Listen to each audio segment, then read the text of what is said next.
Chapter 28.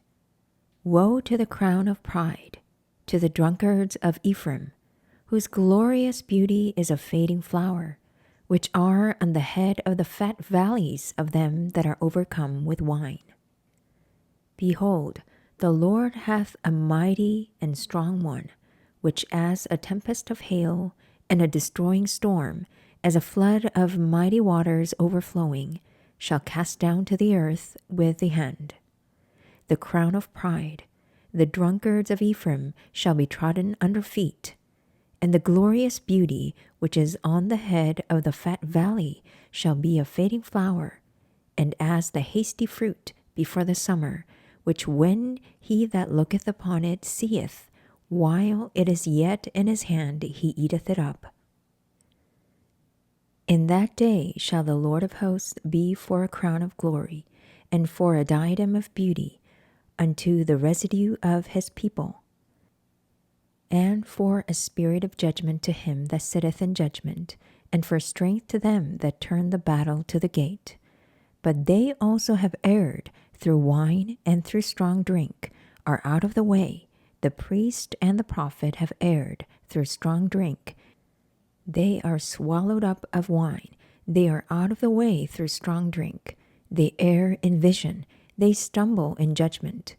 For all tables are full of vomit and filthiness, so that there is no place clean. Whom shall he teach knowledge, and whom shall he make to understand doctrine? Them that are weaned from the milk, and drawn from the breasts.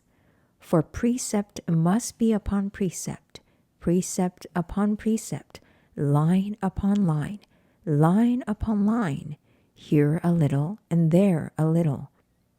For with stammering lips and another tongue will he speak to this people, to whom he said, This is the rest wherewith ye may cause the weary to rest, and this is the refreshing, yet they would not hear. But the word of the Lord was unto them precept upon precept, precept upon precept, line upon line, line upon line, here a little and there a little, that they might go and fall backward and be broken and snared and taken. Wherefore hear the word of the Lord, ye scornful men that rule this people which is in Jerusalem, because ye have said, We have made a covenant with death, and with hell are we at agreement. When the overflowing scourge shall pass through it, it shall not come unto us. For we have made lies our refuge, and under falsehood have we hid ourselves. Therefore thus saith the Lord God, Behold, I lay in Zion for a foundation a stone, a tried stone, a precious cornerstone, a sure foundation. He that believeth shall not make haste. Judgment also will I lay to the line, and righteousness to the plummet. And the hail shall sweep away the refuge of lies, and the waters shall overflow the hiding place. And your covenant with death shall be disannulled, and your agreement with hell shall not stand. When the overflowing scourge shall pass through, then ye shall be trodden down by it.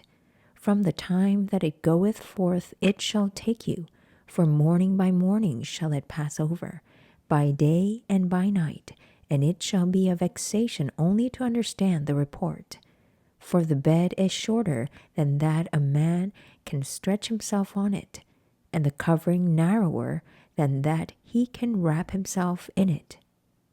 For the Lord shall rise up as in Mount Perazim, he shall be wroth as in the valley of Gibeon, that he may do his work, his strange work, and bring to pass his act, his strange act. Now therefore be ye not mockers, lest your bands be made strong, for I have heard from the Lord God of hosts a consumption, even determined upon the whole earth. Give ye ear, and hear my voice, hearken, and hear my speech. Doth the plowman plow all day to sow? Doth he open and break the clods of his ground? When he hath made plain the face thereof, Doth he not cast abroad the fitches, and scatter the cummin, and cast in the principal wheat, and the appointed barley, and the rye in their place?